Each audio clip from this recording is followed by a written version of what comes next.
तो आइए यहाँ पे शुरू करेंगे कि सारे जो 50 क्वेश्चन है एक बार में फटाफट देख लेंगे, और इसका जितना भी और भी बहुत सारे पार्ट है वीडियो के प्लेलिस्ट में जाकर आप वहाँ से देख सकते हैं, है ना। तो पहला क्वेश्चन क्या है, देखिएगा। निम्नलिखित में किस देश की सीमा इराक से नहीं लगती है? ठीक है, तो एशिया का जो कुछ इम्पोर्टेंट जो कंट्री है, और उसमें पूछा गया कि इराक से नहीं लगती है, तो वो कौन सी कंट्री है वो जो इराक से नहीं लगती है? वो है लेबनान। ठीक है, लेबनान मीन्स के डी। नेक्स्ट क्वेश्चन जो है आपका यहाँ पे, भारत में जो कृषि आय की गणना की जाती है किससे की जाती है? आय विधि से, व्यय विधि से, पण्य प्रवाह विधि से, या उत्पादन विधि से? इसका जो करेक्ट आंसर हो जाएगा वो होगा ए। ठीक, उत्पादन विधि से। नेक्स्ट क्वेश्चन, नीली क्रांति का संबंध किससे है? नीली, नीली मीन्स कि यहाँ पे जो होगा मत्स्य उत्पादन से रिलेटेड। ठीक है, मीन्स कि ए इसका करेक्ट आंसर होगा।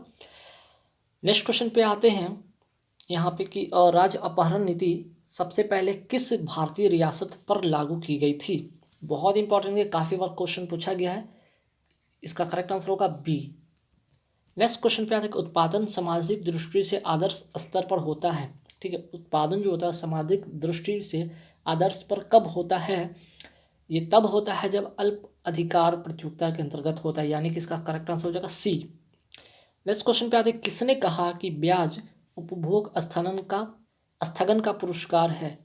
बहुत इंपॉर्टेंट क्वेश्चन है, इसका करेक्ट आंसर हो जाएगा बी, मार्शल। नेक्स्ट क्वेश्चन आते हैं, सोहन सभ्यता का केंद्र कहाँ स्थित है? तो इसका जो करेक्ट आंसर हो जाएगा उत्तर पश्चिमी भारत। आगे बढ़ेंगे सवाल पे कि कौन सा बैंक पहले इंपीरियल बैंक ऑफ इंडिया कहलाता था? तो इसका करेक्ट आंसर हो जाएगा SBI, state bank of India था। ठीक है, नेक्स्ट क्वेश्चन है कि द्वितीय पंचवर्षीय योजना आधारित है। देखिए ये काफ़ी इंपॉर्टेंट क्वेश्चन है, रिसेंटली जो पेपर रेलवे का भी हो रहा है उसमें भी आपको एनटीपीसी में भी पूछा जा रहा है एग्जाम में, तो ये काफ़ी इंपॉर्टेंट है। तो इसका जो करेक्ट आंसर हो जाएगा महाल नोविस मॉडल पर। ठीक है, ये इसका करेक्ट आंसर होगा। नेक्स्ट क्वेश्चन पे आते हैं, 90 के बाद 59 के बाद 60 पर आते हैं। नेक्स्ट जो यहाँ पे क्वेश्चन है कि नाबार्ड का फुल फॉर्म पूछा गया है कि नाबार्ड का फुल फॉर्म क्या होता है? तो इसका जो फुल फॉर्म होता है national academy of banking and agriculture research and development. ठीक है, नेशनल, सॉरी यहाँ पे सी नहीं है, गलत, यहाँ पे डी होगा इसका करेक्ट आंसर। ठीक है, national bank for agriculture, national bank for agriculture and rural development. ठीक है, सॉरी यहाँ पे डी इसका करेक्ट आंसर होगा। चलिए आगे बढ़ेंगे सवाल पे कि कहा जाता है कि अच्छा बैंकर वह है जो बंधक और डैश के बीच अंतर जानता हो। ठीक, तो इसका जो करेक्ट आंसर होगा वो होगा तरल परिसंपत्तियाँ। ठीक है, सी इसका करेक्ट आंसर होगा। नेक्स्ट जो क्वेश्चन, निम्नलिखित में कौन सा औद्योगिक अस्वस्थता का तत्कालिक संकेत नहीं है? ठीक है, तो इसका जो करेक्ट आंसर हो जाएगा वो होगा श्रमिक अशांति, अर्थात 20 का करेक्ट आंसर होगा। नेक्स्ट क्वेश्चन है, हमारे संविधान में न्यायिक समीक्षा की धारणा किस देश की संविधान से ली गई? तो ये वेरी वेरी इंपॉर्टेंट क्वेश्चन बन जाता है, काफ़ी बार एग्जाम में पूछा गया है। न्यायिक समीक्षा, तो इसका करेक्ट आंसर हो जाएगा USA, अर्थात 20 का करेक्ट आंसर होगा। नेक्स्ट क्वेश्चन, भारत का संविधान किस स्थिति को स्वीकार किया गया था? स्वीकार किया गया था 26 नवंबर 1949 को। ये भी क्वेश्चन रिसेंटली पेपर में रेलवे का भी पूछा गया, रेलवे स्टेनो में भी पूछा गया, रेलवे एनटीपीसी में भी ये क्वेश्चन पूछा गया है। ठीक, तो ये भी वेरी वेरी इंपॉर्टेंट क्वेश्चन हो जाएगा। नेक्स्ट क्वेश्चन है, भारत में प्रधानमंत्री तब तक पद पर बने रहते हैं जब तक उन्हें प्राप्त होता है किसका? जब तक लोकसभा का विश्वास प्राप्त होता है। ठीक है, अर्थात सी इसका करेक्ट आंसर होगा। नेक्स्ट क्वेश्चन है, किसने संवैधानिक उपचार के अधिकारों को भारतीय संविधान का मर्म और आत्मा माना था? तो इसका जो करेक्ट आंसर हो जाएगा BR अम्बेडकर, अर्थात भीमराव अम्बेडकर, इसका करेक्ट आंसर होगा सी। नेक्स्ट क्वेश्चन है, यह निर्णय कौन लेता है कि कोई विधेयक दंड विधेयक है या नहीं? ये वेरी वेरी इंपॉर्टेंट क्वेश्चन है, इसका करेक्ट आंसर हो जाएगा ए, लोकसभा का अध्यक्ष। आगे बढ़ते सवाल पे 68 पे कि भारतीय संविधान सभा की पहली बैठक की अध्यक्षता किसने की थी? तो भारतीय संविधान सभा की पहली बैठक की अध्यक्षता किसने किया था? तो सच्चिदानंद सिन्हा ने, अर्थात इसका करेक्ट आंसर हो जाएगा बी। आगे बढ़ेंगे 69 पर। 69 क्या है भाई? प्रेस की स्वतंत्रता भारतीय संविधान के किस अनुच्छेद से मिलती है? तो इसका जो करेक्ट आंसर हो जाएगा वो होगा अनुच्छेद 19, अर्थात ए इसका करेक्ट आंसर होगा। आगे बढ़ेंगे, निम्नलिखित में कौन सी रचना महात्मा गांधी के साथ संबंधित नहीं है? तो माई एक्सपेरिमेंट विद ट्रूथ, ये गांधी जी द्वारा लिखित है, रचित है। हरिजन भी, हिंद स्वराज भी, द होली फैमिली नहीं है। तो इसका करेक्ट आंसर जो हो जाएगा सी। आगे बढ़ेंगे। यहाँ पे क्या है भाई, व्यक्ति और उनके जो गतिविधि है, उनके उद्योग या फिर उनके गतिविधि से मिलान करना है। तो इसका जो करेक्ट आंसर बनेगा 71 का, ठीक है, कौन सा बनेगा, तो इसका जो करेक्ट आंसर हो जाएगा आपका जीव मिल्खासी अर्थात गोल्फ का, इसकी इसका ए का 3, तो अर्थात ये बी हो जाएगा इसका करेक्ट आंसर। ठीक है, इसका करेक्ट आंसर क्या हो जाएगा, बी। राज आनंद द्वारा लिखी गई है, तो इसका जो करेक्ट आंसर होगा वो क्या होगा, डी। ठीक है, अर्थात उपरोक्त में से सभी, मीन्स की कूली भी, the two leaves and a bird भी, द बार्बर ट्रेड यूनियन भी, सभी। आगे बढ़ेंगे सवाल पे कि SEZ का फुल फॉर्म क्या होता है। इसका करेक्ट आंसर होगा C, special economic zone. Next question पे आते हैं, सिंधु जल संधि के समय पाकिस्तान के राष्ट्रपति कौन थे। ठीक, तो इसका जो करेक्ट आंसर होगा मोहम्मद अयूब खान, अर्थात डी। आगे बढ़ेंगे सवाल पे, विज्ञापन पंक्ति पावर ड्रीम किस ब्रांड या कंपनी के साथ संबंधित है, होंडा कंपनी का है इसका। आगे बढ़ेंगे सवाल पे कि कंप्यूटर में प्रयुक्त IC चिप किससे बने होते हैं, सिलिकॉन से बने होते हैं, अर्थात डी इसका करेक्ट आंसर होगा। चलिए 76 के बाद आते हैं 77 पर। 77 क्वेश्चन ये रहा। 77 में क्या है कि प्राकृतिक रबर एक बहुलक है, किसका बहुलक है, तो इसका करेक्ट आंसर हो जाएगा क्या, सी, अर्थात आइसोप्रीन का। आगे बढ़ेंगे, सार का फुल फॉर्म पूछा गया, तो सार का जो फुल फॉर्म होता है वो क्या होता है, south Asian association for regional cooperation, अर्थात 20 का करेक्ट आंसर होगा।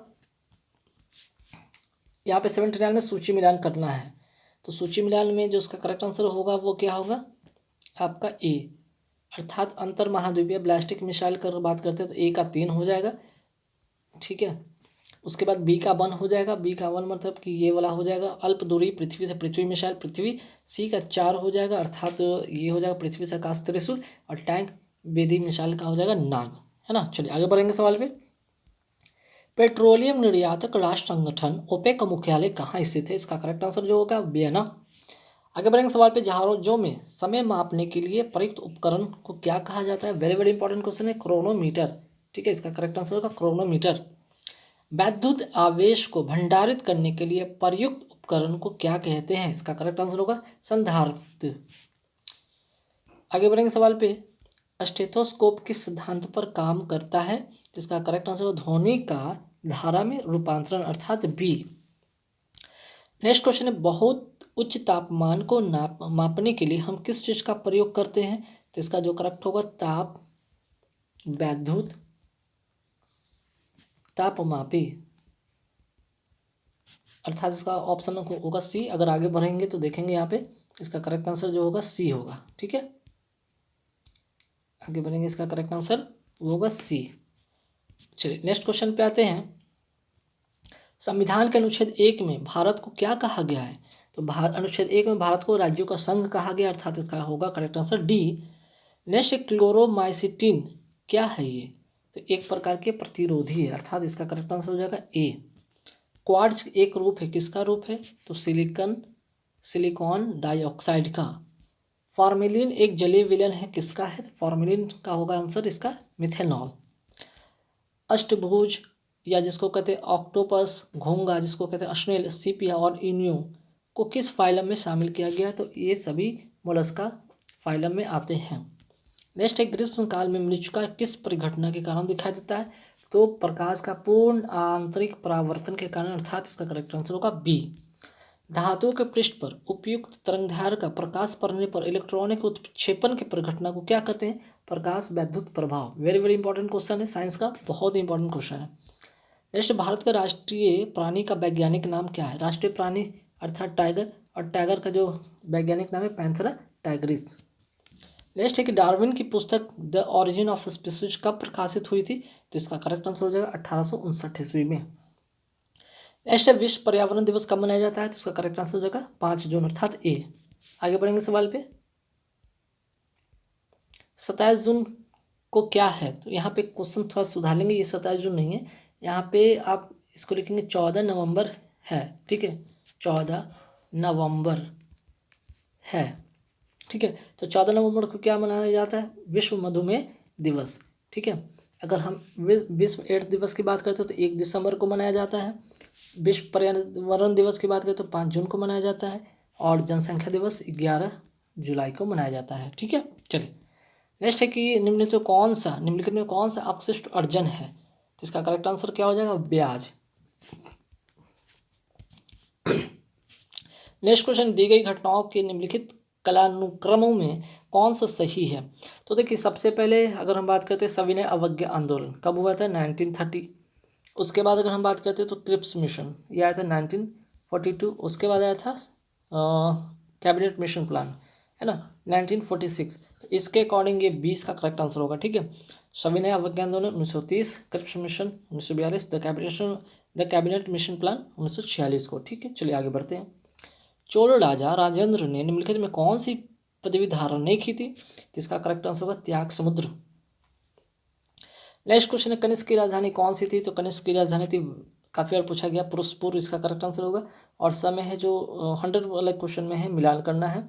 यहाँ पे सूची 1 में संस्थापक है उनके भक्ति संप्रदायों का मिलान करना है। तो इसका करेक्ट आंसर जो होगा वो होगा आपका क्या, ए, है ना, ए हो जाएगा, ए का 4 अर्थात शंकरदेव का ये हो जाएगा एक शरण धर्म, बी का हो जाएगा 3 जगजीवन का मतलब कि सतनामी, और सी का हो जाएगा 2 अर्थात अलखनामी, और लास्ट का गोविंद प्रभु का जो हो जाएगा महानुभाव पंथ। तो गाइज यहाँ पे पूरे जो थे 50 क्वेश्चन जो पूछे गए थे प्रीवियस ईयर क्वेश्चन थे, सभी आप लोगों के साथ शेयर करूँ। वीडियो अच्छा लगे तो लाइक कर देना, शेयर कर देना, और अभी तक मेरे चैनल को नहीं सब्सक्राइब प्लीज सब्सक्राइब करना। Thank you very much.